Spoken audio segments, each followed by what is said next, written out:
Good morning students. आज virtual live class को समस्त को स्वागत। और आज आम भूगोल बहिर द्वितीय पाठ प्राकृतिक विभाग विषय पढ़ा। समय नष्ट न करी चलो आम स्मार्ट बोर्ड पाखक जावा। तेज आम प्रथम भौतिक लक्षण विषय जाना। भारतर विभिन्न भाग में भिन्न भिन्न प्रकार भूरूप देखा जाए, जमीती पर्वत पर्वतभूमि। देख पिक्चर को देख, एटा है पर्वतभूमि, मालभूमि, समतल भूमि, मरुभूमि और द्वीपपुंज। है द्वीपपुंजर फोटो। एटा मरुभूमि, एटा है समतल अंचल, एटा है मालभूमि।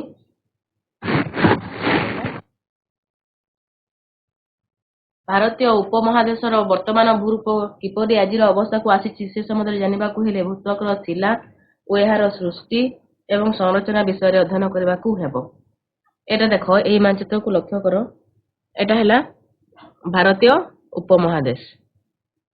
जदि यही आज भारतर यही उपमहादेश यही भूरूप केमिति सृष्टि होता विषय जी गवेषणा करुच्ची से वैज्ञानिक मान को कौन कह जाए, भू विज्ञानी कह जाए। आउ यही विषय अध्ययन करुवा विज्ञान को भू विज्ञान कह जाए। तेबे आस आम देखा यही भूत्वकर शिला यार सृष्टि एवं संरचना विषय जानिबा।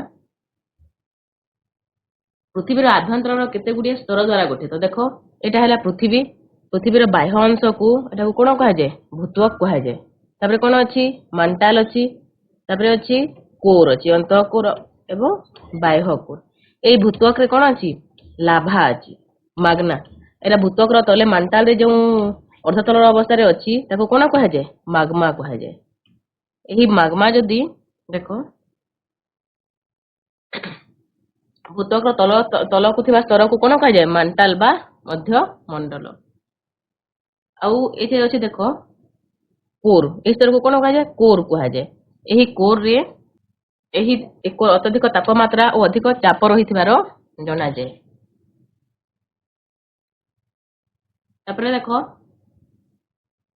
यही भूत्वकर तले एथे जो अछि, यही भूत्वकर तले जो अछि मांटाल, यही अंचल रे यही स्थान रे कोन थाए, माग्मा थाए। माग्मा जते बेले भूपृष्ठ को प्रभावित हुई थाए ताको कोन कह जाए, लाभा कह जाए। आ लाभा क्रमे शीतल कठिन हुई आग्नेय शिलारे परिणत हुई थाए। एरा देख एरा कहार फोटो, लाभार। लाभा जते बेले फांक पृथ्वीर कौन से फांक देखी फांक दे बाहर को जिते माग्मा जिते बेले बाहर को पले आसे ताको कोन कह जाए, लाभा कह जाए। भूपृष्ठ ताको कोन कह जाए, लाभा कह जाए। और लाभा यही लाभा शीतल कठिन हेले कौन होता है, एटा आग्नेय शिलारे परिणत होता है। तापर आमे देखिबा भूवैज्ञानी मानक मतरे प्राय 300 नियुत वर्ष पूर्वे आज 7टी महादेश परस्पर सह संलग्न थिले एवं से विशाल महादेश नाम थिला पांजिया। देख यही मानचित्र को 7टी महादेश अच्छी, 7टी महादेश अच्छी, जमीती North America, South America, Africa, Asia, Europe, Australia और अंटार्कटिका। तबे आमे जानिले कौन भूवैज्ञानिक मानक मतरे 300 वर्ष पूर्वे आज 7टी महादेश परस्पर सहित संलग्न थिले। देख यही महादेश माने एका सांगरे थिले, तार नाम कौन थिला, पांजिया। तार नाम कौन थिला, पांजिया। पांजिया कालक्रमे कौन हैला, यही पांजिया देख धीरे धीरे पांजिया मध्य फाट सृष्टि हैला। आउ एठारे एक अगभीर समुद्र सृष्टि है। तार नाम है तेथिस सागर। आउ ए तेथिस सागर ऊपर को उत्तरांश को कौन कह जाए, लॉरेशिया। आ दक्षिण रे थिबा अंश को गोंडवाना लैंड कहा जाउथिला। तबे देखो उत्तर भाग को कौन कह जाए, लॉरेशिया बा अंगारा लैंड। आ दक्षिण भाग को कौन कहउथिला, गोंडवाना लैंड। એટલે કેમ કોણ દેଶ લરેશિયા રે ଅଛି ଆଉ କେଉଁ ଦେଶ गोंडवाना लैंड रे अछि देखिबा। उत्तर अमेरिका, ग्रीनलैंड, यूरोप एवं हिमालय पर्वतर उत्तरस्थ एशियार अधिकांश भाग को नहीं आंग्रालैंड गठित होइथिला। आ दक्षिण भाग गोंडवाना लैंड रे थिला दक्षिण अमेरिका, आफ्रिका गोंडवाना लैंड रो अंतर्भुक्त थिला। ए जगह देखो नॉर्थ अमेरिका यूरोप आउ एशिया ए तीनटा मिसिकी एटा काउंट्री थिला लोरेशिया रे आउ A Africa sorry south America Africa आउ ऑस्ट्रेलिया आउ एटा अंटार्कटिका मिसिकी कोन जगह थिले एटा गोडनलैंड रे थिले परवर्ती समय रे कोन हला सेई पांजिया खंड विखंडित हला ओ विखंडित भाग गुड़िक परस्पर ठारू अलगा होई जिबारु आजिर महादेश ओ महासागर गुड़िकर सृष्टि होईछि याकू कोन कहा जाय महादेशीय संचलनवाद कहा जाय देखो भूविज्ञानी मानक मत अनुसार आज जो सुउच्च हिमालय पर्वत और उत्तर भारतर विस्तृत समतल भूमि अच्छी सेटारे एकदा टेथिस नामक एक अगभीर समुद्र थिला टेथिस आम पढ़िला ए देखो मानचित्र एटा देखो टेथिस सागर एटा कौन है एटा इंडियन प्लेट अच्छी एठी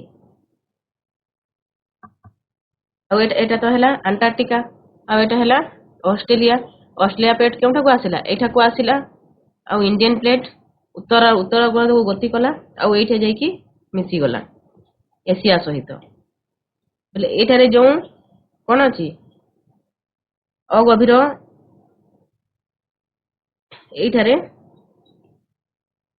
प्रशांत महासागर सॉरी इंडियन ओशन भारत महासागर सृष्टि है आउ देखो ये दुईटी एटा देखो नॉर्थ अमेरिका और साउथ अमेरिका एटा है नॉर्थ अमेरिका ए पट को आसीगला साउथ अमेरिका एटा को आसीगला बोले एठारे जो एठारे कौन क्यों कौन सृष्टि है यही आटलांटिक ओशन सृष्टि है तापर देखो यही समुद्र उत्तर रे से समर आंगारालैंड और दक्षिण रे गोडनालैंड नामक भूखंड थिला एटा हम पढ़ी सारी थिला परवर्ती काल रे गोडनालैंड धीरे धीरे उत्तर आड़ को गति करी एक शून्य स्थान सृष्टि है और यह भारत महासागर रूप नेला जोटा एबे कहली तापर देखो एई दक्षिण उपद्वीप क्रमशः उत्तर आड़ को गति करिबारु टेथिस सागर संचित पटुमाटी संकुचित होई सेतिरे भांग सृष्टि हेबारु आजिर हिमालय पर्वत सृष्टि हैला तेनु हिमालय पर्वतमाला को तरुणभंगीर पर्वतमाला कहा जाए यही प्रक्रिया लक्ष लक्ष वर्ष धरी चली एबे भी अब्याहत थिबारु हिमालय पर्वत श्रेणी अधिक अधिक उच्च होउछि हिमालय पर्वत श्रेणी एबे मध्य कोन होछि अधिक उच्च उच्चतार उच्चता बढ़ी बढ़ी जाउछि ताको तरुणभंगीर पर्वतमाला कहा जाए एटा हमें पढ़िबा आगो को तरुण अर्थ हैला युवक बुझिला यौवन माने काहे कि हमें एटा एग्जाम रे आसे काहे कि हमें हिमालय पर्वत को तरुणभंगीर पर्वतमाला कहिबा हमें आगो को पढ़िबा एहा विषय रे एटा देखो तरुण भंगील पर्वतमाला एटा हैला हिमालय पर्वत तापरे देखो प्लेट टेक्टोनिक्स कोन तो मन रे प्रश्न आसुथिबो काहे कि ए सब केमिति एरा सब पांजिया थिला एका संगे सब महासागर सब महादेश गोटे एका संगे संलग्न थिले ताको पांजिया कहा जाउथिला केमिति से डिवाइड हो गले तेथिस सागर परिणत हो गला ए मझी जो अगभीर समुद्र सृष्टि ताको तेथिस सागर कहा जाए तापरे आज जो नॉर्थ अमेरिका साउथ अमेरिका एपट को आसीगला एपटर इंडिया उपमहादेशीय भारत जेकि एशिया सहित लगी गला ए सब कहीं है विषय आम अधिक जानिबा एमती देखो महादेश संचलन बाद महादेशीय संचलन बाद महादेशीय भूखंड गुड़िकर मंथर गति जोगु ही संभव होइछि बोले जो भूचलन होउछि जो आमे देखिले केमिति पांजिया रु डिवाइड हेकी ए जो कोन विभिन्न प्रकार महादेश आमे जो देखुछु एबे हमर वर्तमान समय रे से सब किपरि सृष्टि हैला से विषय जतले आमे जानिबा एई प्लेट टेक्टोनिक्स को देखो सेतेबेले महादेश संचलन बाद महादेशीय भूखंड गुड़िकर मंथर जोगु ही संभव होछि कोन होछि भूचलन जोगु ही एई महादेश मानकर सृष्टि होइछि बेले आमे देखिबा प्लेट संचलन कोन प्लेट संचलन मतवाद अनुसार भूत्वक 7टी बृहत और 20टी क्षुद्र प्लेट विभाजित होइछि बृहत प्लेट गुड़िक कोन देखो यूरासिया प्लेट भारत ऑस्ट्रेलिया प्लेट उत्तर अमेरिका प्लेट दक्षिण अमेरिका प्लेट प्रशांत महासागरीय प्लेट आफ्रिकीय प्लेट आउ अंटार्कटिका प्लेट देखो ए चित्र को देखो ए जगह अछि कोन यूरासिया प्लेट ए देखो यूरासियन प्लेट तापर भारत ऑस्ट्रेलिया प्लेट देखो south American plate African plate Indian plate Australian plate north American plate specific plate को कौन कह जाए प्रशांत महासागरीय प्लेट मध्य कह जाए चला एटा हला अराबियन प्लेट पृथ्वीर आभ्यंतर थिबा ताप एही प्लेट गुड़िकर गति पई दायी देख आम जिते पढ़ी भूत्वक विषय से कह मैंने कही पृथ्वीर आभ्यंतर थिबा ताप कोर रे कौन थाए तापमात्रा बेसी थाए ताप और चाप बेसी थाए अब शिलार ए देख एटा हला भूत्वक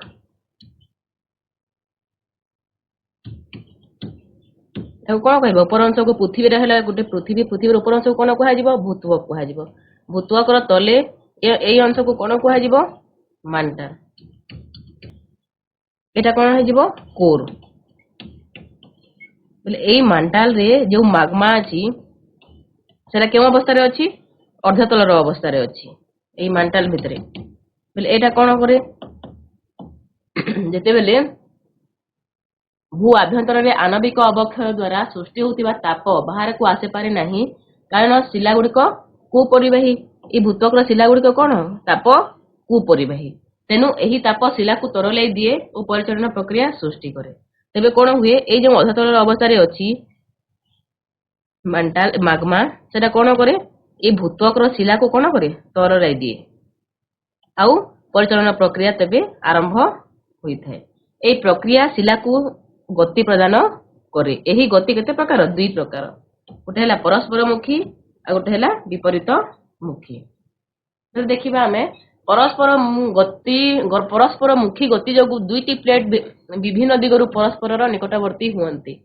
फल दुही मध्य धक्का किंबा गोटी अन्य उपर किंबा तले चली जाए देख मन कर एटा गोटे प्लेट है परस्पर मुखी प्लेट रे से माने एटा ए प्लेट एआड को आसीबो ए प्लेट ए साइड को आसीबो एते बेले दुईटा प्लेट ए प्लेट एआड को आसीबो आ गोटे प्लेट एआड को आसीले कोन हिबो धक्का हेले गोटे अन्य ऊपर को आसी जाए आ गोटे प्लेट तल को आसी जिवो आ गोटे प्लेट ऊपर को आसी जिवो बुझिला फल कोन हुए पर्वत मानकर सृष्टि हुए हिमालय पर्वत सेमिति भाबरे सृष्टि होईछि एटा हला ताको हमें कोन कहिबा क्षयकारी प्लेट कहि परिबा तापर अछि देखो मात्र विपरीत मुखी गति जोगु प्लेट गुड़िक परस्पर ठारू दूरे जाती और विपरीत दिगरे गति करती एटा देख ए चित्र को देख एटा हला विपरीत मुखी प्लेट आमे एडी गोटे प्लेट नेबा एटा हला विपरीत मुखी प्लेट माने विपरीत दिग को गति करती विपरीत दिग को गति कला परे ए जगह जो फाट सृष्टि हला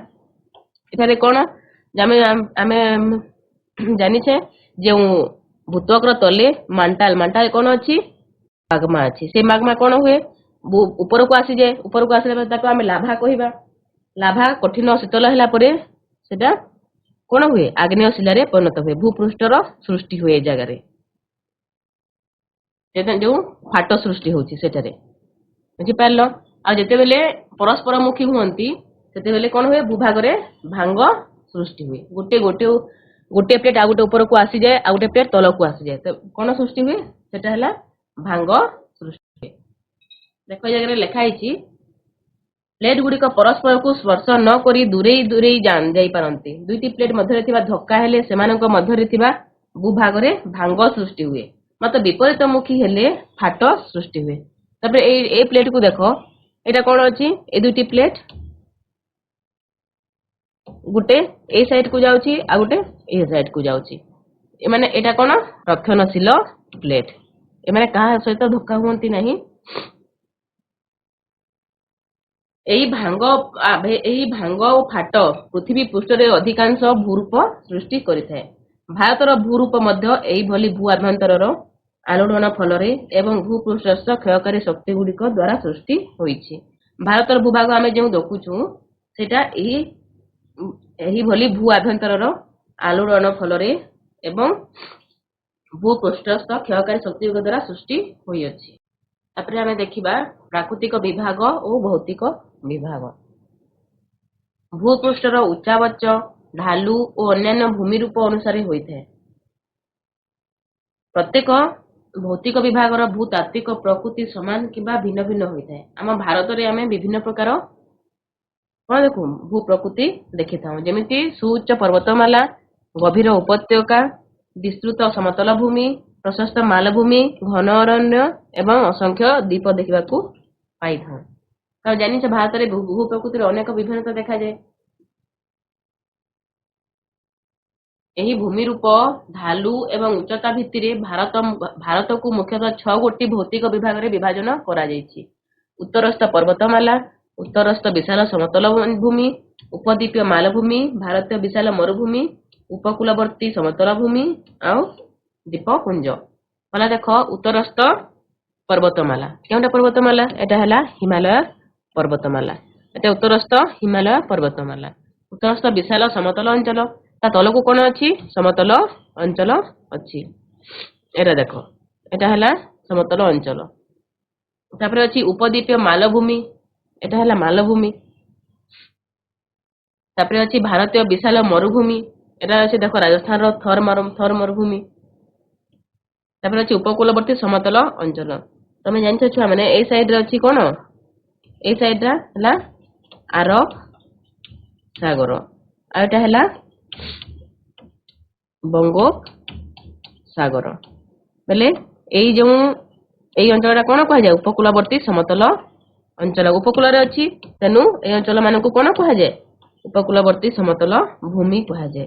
ଏଟା ହେଲା ଦ୍ୱୀପପୁଞ୍ଜ, ଲକ୍ଷାଦ୍ୱୀପ ଆଉ ଆଣ୍ଡାମାନ ନିକୋବର ଦ୍ୱୀପପୁଞ୍ଜ।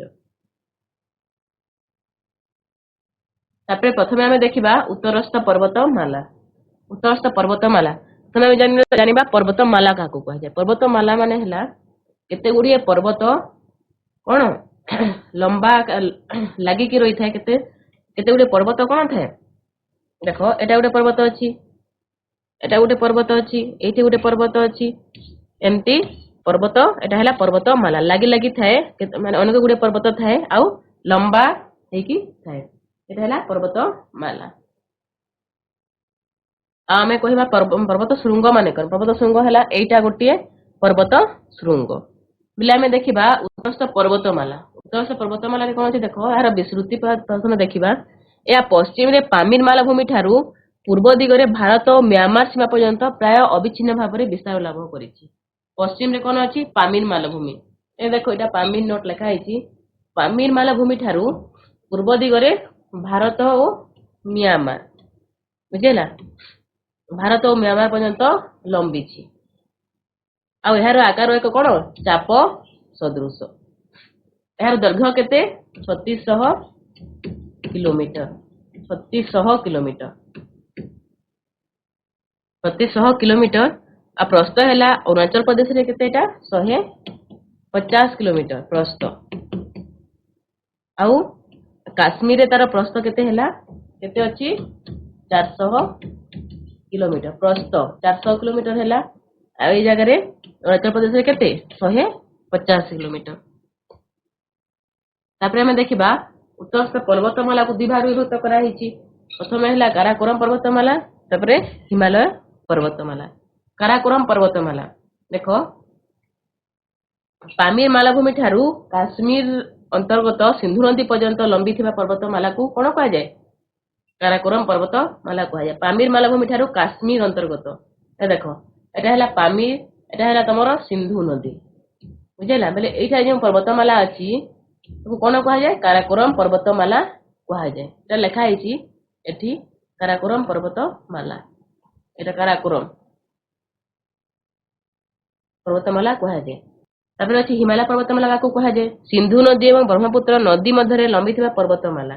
ସିନ୍ଧୁ ନଦୀ ଓ ବ୍ରହ୍ମପୁତ୍ର, ଏ ଜାଗାରେ ଅଛି ସିନ୍ଧୁ ନଦୀ, ଏ ଜାଗାରେ ଅଛି କଣ? ବ୍ରହ୍ମପୁତ୍ର ନଦୀ।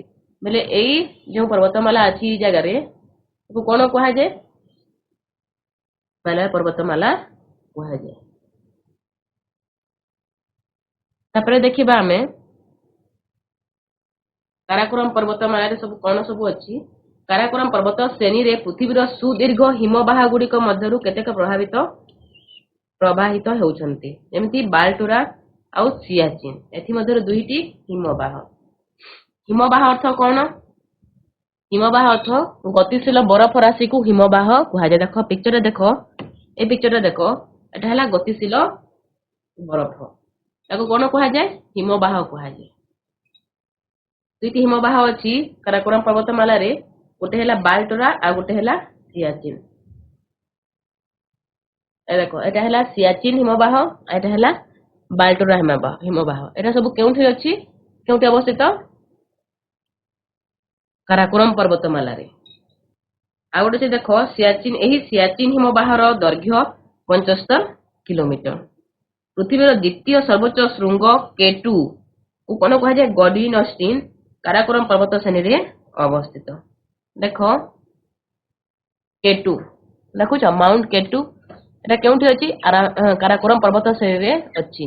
पृथ्वीर द्वितीय सर्वोच्च श्रृंग, प्रथम सर्वोच्च श्रृंग है कौन? Mount Everest. ए पिक्चर दिया है देखो माउंट एवरेस्ट एटा केउठी अछि? नेपाल रे अवस्थित। मन रखिब छुआ माने पृथ्वीर सर्वोच्च श्रृंग माउंट एवरेस्ट जोटा नेपाल रे अवस्थित। आउ द्वितीय सर्वोच्च श्रृंग काराकोरम पर्वत श्रेणी रे अवस्थित। तार नाम है कौन? K2 बा गॉडविन ऑस्टिन। तापर देखो हिमालय पर्वतमाला। हिमालय रो अर्थ कौन? हिम जोग आलय। हिम कहिले कौन? बरफ और आलय को कौन कह जाए? घर कह जाए। तेबे हिमालय अर्थ कौन है? बरफर घर। हिमालय पर्वत श्रेणी को तरुण भंगिला पर्वत श्रेणी कह जाए। यही पर्वत श्रेणी गठन भूतात्विक दृष्टि 20 रु 30 नियुत वर्ष पूर्वे होइछि। देखो हिमालय पर्वत श्रेणी गठन केते वर्ष पूर्वे होइछि? 20 रु 30 नियुत वर्ष पूर्वे। बेसी समय होई नाही बोली हिमालय को कौन कह जाए? तरुण बोली कह जाए। तरुण तरुण अर्थ कौन? युवक। बुझेला बोले भंगिला पर्वत श्रेणी काहे कह जाए? जेमती कहला जदि आमे देखिबा एटा भारत मानचित्र जदि हेबो, जदि एई साइड रु क्यों प्लेट आसीबो? Italian sorry Indian plate. आउ ए साइड रु क्यों प्लेट आसिला? यूरासियन प्लेट। बेले एटा कोन अछि? ए जगह कोन सृष्टि हला? हिमालय पर्वत सृष्टि हला। एटा माने कोन? परस्पर मुखी प्लेट। ए प्लेट ए प्लेटा ए साइड रु जाउची, आ गुडे प्लेटा यूरासियन प्लेटा कोन ऊपर आसुची। फररे क्यों सृष्टि होची? कोन सृष्टि होची? हिमालय पर्वतर सृष्टि होची भंगिल आकार रे। सेति में कोन कहा जायछि? तरुण भंगिल पर्वत श्रेणी कहा जाउछि। गठन प्रक्रिया मुख्यतः तीनोटी पर्याय रे संगठित होइथिला। तेनु हिमालय पर्वत रे दक्षिण रु उत्तर को समांतर भाबे 3 गोटी पर्वत श्रेणी देखिबाकू मिले। देखो हिमालय विभाजन। देखो हिमालय उत्तर दक्षिण विस्तृति अनुसार विभाजन होइछि। फास्ट कोन अछि? शिवालिक बा बाह्य हिमालय, मध्य हिमालय बा हिमाचल, आउट अछि हिमाद्री। एटा देखो बाह्य हिमालय बा शिवालिक। सबठारु दक्षिण रे थिबा पर्वत श्रेणी को कोन कहा जाए? शिवालिक बा बाह्य हिमालय कहा जाए। एहा उच्चता सबठारु कम। समुद्र पतन रु शिवालिक रो हारार उच्चता 100,000 रु 1200 मीटर। देखो एई मानचित्र को देखो शिवालिक रेंज लिखा हिची। एरा सबठारु बाह्य अंचल रे थिबारु एटा को कोन कहा जाए? बाह्य हिमालय मध्य कहा जाए। बाह्य हिमालय मध्य कहा जाउची शिवालिक को। आ एहार उच्चता केते? समुद्र पतन रु 1000 रु 1200 मीटर तार उच्चता। शिवालिक गोड़ी माटी कर्दम परस्पर सहित बांधी होई नथिबा शिला भली पदार्थ रे गठित। एहा निरवच्छिन्न नुहे। पूर्व दिगरे एहा अन्य पर्वत श्रेणी सहित मिलित होईछि। तार प्रस्थ केते? 10 रु 50 किलोमीटर। तार प्रस्थ केते? 10 रु 50 किलोमीटर। ए साइड कोन थिबो? ए साइड 10 किलोमीटर थिबो, आउ ए साइड कोन थिबो? 50 थिबो। तमे तार विशेषत्व कोन अछि? देखो अनेक संकीर्ण उपत्यका मध्य देखिबाकू मिले। सेगुड़िक डून कहा जाए। यही शिवालिक अंचल रे कोन थाए? अधिक उपत्यका देखिबाकू मिले। संकीर्ण उपत्यका को कोन कहा जाए? डून कहा जाए। डेराडून एही भली एक उपत्यका रे अवस्थित। डेराडून केउठारे अछि? उत्तराखंड राज्य रे अछि। तबरे अछि कोटली डून, पाटली डून आदि अन्य दुईटी स्थान मध्य एहार अंतर्गत। बुझेला एही कोटली डून, पाटली डून ए सब कोन जगह रे अछि? हिमाचल प्रदेश रे अछि। केउन स्टेट रे अछि? हिमाचल प्रदेश। तापरे हमें देखिबा मध्य हिमालय बा हिमाचल। एटा टिके मिस्टेक हे छी ए जगह रे। हिमालय मध्य हिमालय बा हिमाचल। ତାର ଅବସ୍ଥିତି ଦେଖ ଶିୱାଲିକର ଠିକ ଉତ୍ତରକୁ ଅବସ୍ଥିତ ପର୍ବତ ଶ୍ରେଣୀର ନାମ ମଧ୍ୟ ହିମାଳୟ ବା ହିମାଚଳ କୁହାଯାଏ। ଦେଖ ଏଇ ମାନଚିତ୍ରକୁ ଦେଖ ଶିୱାଲିକର ଠିକ ଉପରକୁ ଏ ଜାଗାକୁ କଣ କୁହାଯାଏ? ମଧ୍ୟ ହିମାଳୟ ବା ହିମାଚଳ କୁହାଯାଏ। ଉଚ୍ଚତା ସମୁଦ୍ର ପତନରୁ 4000 ରୁ 4500 ମିଟର ଏବଂ ପ୍ରସ୍ଥ 80 କିଲୋମିଟର। ଦେଖ ସମୁଦ୍ର ପତନରୁ 4000 ରୁ 4500 ମିଟର, 4000 ରୁ କେତେ 4500 ମିଟର ଆଉ ପ୍ରସ୍ଥ କେତେ 80 କିଲୋମିଟର। ପ୍ରସ୍ଥ କେତେ ଏହାର 80 କିଲୋମିଟର। ଏଟା ହେଲା କାହା ବିଷୟରେ ପଢା ହଉଛି? ଆମେ କାହା ବିଷୟରେ ପଢୁଛୁ? ଏହି ହିମାଳୟ ମଧ୍ୟ ହିମାଳୟ ବା ହିମାଚଳ। ତାର ବିଶେଷତ୍ବ କଣ? ହିମାଚଳ ଶୀତଳ ଜଳବାୟୁ ମନମୁଗ୍ଧ କରେ ଓ ପ୍ରାକୃତିକ ଦୃଶ୍ୟ ଯୋଗୁଁ ଏହା ପର୍ଯ୍ୟଟକ ମାନଙ୍କୁ ଆକର୍ଷିତ କରେ। ତାପରେ ଅଛି ଦେଖ କାଶ୍ମୀର ଉପତ୍ୟକା, କଙ୍ଗ୍ର ଓ କୁଲ୍ଲୁ ଉପତ୍ୟକା ହିମାଚଳର ଅଂଶ ବିଶେଷ। ତାପରେ ଅଛି ପାର୍ବତ୍ୟ ସହର ହିଲ ଷ୍ଟେସନ ମାନେ କେଉଁ କେଉଁ ହିଲ ଷ୍ଟେସନ ଅଛି? ଡେଲହାଉସି, ଧର୍ମଶାଳା, ସିମଲା, ମସୁରୀ, ନୈନିତାଲ, ଦାର୍ଜିଲିଂ ଏସବୁ ହିଲ ଷ୍ଟେସନ ମାନେ ମଧ୍ୟ ଦେଖାଯାଏ। କେଉଁ ଜାଗାରେ? ହିମାଚଳ ହିମାଳୟରେ ମଧ୍ୟ ହିମାଳୟରେ। ପାର୍ବତ୍ୟ ସହରକୁ କଣ କୁହାଯାଏ? ହିଲ ଷ୍ଟେସନ କୁହାଯାଏ। ଯେମିତି ଡେଲହାଉସି, ଧର୍ମଶାଳା, ସିମଲା ହିମାଚଳ ପ୍ରଦେଶରେ ଦେଖାଯାଏ। ମସୁରୀ ଆଉ ନୈନିତାଲ ଉତ୍ତରାଖଣ୍ଡରେ ଅଛି। ଆଉ ଦାର୍ଜିଲିଂ କେଉଁଠି ଅଛି? କେଉଁ ରାଜ୍ୟରେ ଅଛି? ୱେଷ୍ଟ ବେଙ୍ଗଲ। ଡେଲହାଉସି, ଧର୍ମଶାଳା ଆଉ ସିମଲା ହିମାଚଳ ପ୍ରଦେଶରେ ଅଛି। ତାପରେ ଅଛି ପର୍ବତ ଶ୍ରେଣୀ। କେଉଁ ପର୍ବତ ଶ୍ରେଣୀ ଦେଖାଯାଏ? ଏଇ ମଧ୍ୟ ହିମାଚଳରେ। ପୀର ପାଞ୍ଜଲ ଯୋଉଟା ଜମ୍ମୁ କାଶ୍ମୀରରେ ଅଛି। ଧୌଲାଧର ହିମାଚଳ ପ୍ରଦେଶରେ ଅଛି। ଆଉ ମହାଭାରତ ପର୍ବତ ଶ୍ରେଣୀ କେଉଁ ଜାଗାରେ ଅଛି? ନେପାଳରେ ଅବସ୍ଥିତ। ତାପରେ ଆମେ ପଢିବା ହିମାଦ୍ରି ସର୍ବୋଚ୍ଚ ହିମାଳୟ। ତାର ଅବସ୍ଥିତି କଣ? ହିମାଚଳର ଉତ୍ତରକୁ ହିମାଦ୍ରି କୁହାଯାଏ। ଏହି ମାନଚିତ୍ରକୁ ଦେଖ ଏଟା ହେଲା ହିମାଚଳ। ହିମାଚଳ ଉପରକୁ କଣ ଅଛି? ହିମାଦ୍ରି ଅଛି। ହିମାଦ୍ରି ଅବସ୍ଥିତ। ହିମାଦ୍ରି ହିମାଳୟର ସର୍ବୋଚ୍ଚ ପର୍ବତ ଶ୍ରେଣୀ। ଏହାକୁ ସର୍ବୋଚ୍ଚ ହିମାଳୟ ମଧ୍ୟ କୁହାଯାଏ। ହିମାଦ୍ରିକୁ କଣ କୁହାଯାଏ? ସର୍ବୋଚ୍ଚ ହିମାଳୟ ମଧ୍ୟ କୁହାଯାଏ। ତାର ହାରାହାରି ଉଚ୍ଚତା କେତେ? 6000 ମିଟରରୁ ଅଧିକ। ଏଠାରେ କଣ ଦେଖାଏ? ପୃଥିବୀର ସର୍ବୋଚ୍ଚ ଶୃଙ୍ଗ ଏଭରେଷ୍ଟ ଶୃଙ୍ଗ। ତାର ଉଚ୍ଚତା କେତେ? 8848। ଦେଖ ଏ ଜାଗାରେ କଣ ଦେଖାଯାଏ? ଏହି ହିମାଦ୍ରିରେ ଏଭରେଷ୍ଟ ଶୃଙ୍ଗ ଦେଖାଯାଏ। ଦେଖ ଏ ଜାଗାରେ ଗୋଟେ ମାନଚିତ୍ରରେ ଥିଲା। ଏ ଦେଖ ଏଟା କଣ? ହିମାଦ୍ରିରେ ଦେଖାଯାଉଛି ମାଉଣ୍ଟ ଏଭରେଷ୍ଟ। ପୃଥିବୀର ସର୍ବୋଚ୍ଚ ଏଭରେଷ୍ଟ ଶୃଙ୍ଗ। ତାର କେତେ ମିଟର ଅଛି? 8848 ମିଟର। ତାପରେ ଅଛି ସିକିମରେ ଅବସ୍ଥିତ କାଞ୍ଚନଜଙ୍ଗା ଯୋଉଟା କି 8598 ମିଟର ହିମାଳୟ ପର୍ବତ ଶ୍ରେଣୀରେ ଅବସ୍ଥିତ। ଭାରତର ସର୍ବୋଚ୍ଚ ପର୍ବତ ଶୃଙ୍ଗ ନଙ୍ଗା ପର୍ବତ, ଅନ୍ନପୂର୍ଣ୍ଣା, ନନ୍ଦା ଦେବୀ ମଧ୍ୟ ଏହି ସବୁ ପର୍ବତ ଶୃଙ୍ଗ ମଧ୍ୟ ଏହି ପର୍ବତ ଶ୍ରେଣୀରେ ହିମାଦ୍ରି ପର୍ବତ ଶ୍ରେଣୀରେ ଅବସ୍ଥିତ। ଦେଖ ମାନେ ମନେ ରଖିବ କାଞ୍ଚନଜଙ୍ଗା ତମର ଭାରତର ସର୍ବୋଚ୍ଚ ପର୍ବତ ଶୃଙ୍ଗ। ଏଟା ଦେଖ ମାନଚିତ୍ର ଦିଆ ହେଇଛି। ଦେଖ କାଞ୍ଚନଜଙ୍ଗା ଏଟା କେଉଁଠି ଅଛି? ସିକିମ ରାଜ୍ୟରେ ଅଛି। ଏଟା ମନେ ରଖିବ। ଏଟା ଦେଖ ମାଉଣ୍ଟ ଏଭରେଷ୍ଟ କେଉଁଠି ଅଛି? ଏଟା ନେପାଳରେ ଅଛି। ଏଟା କାଞ୍ଚନଜଙ୍ଗା ଆମର ସିକିମ ରାଜ୍ୟରେ ଅବସ୍ଥିତ।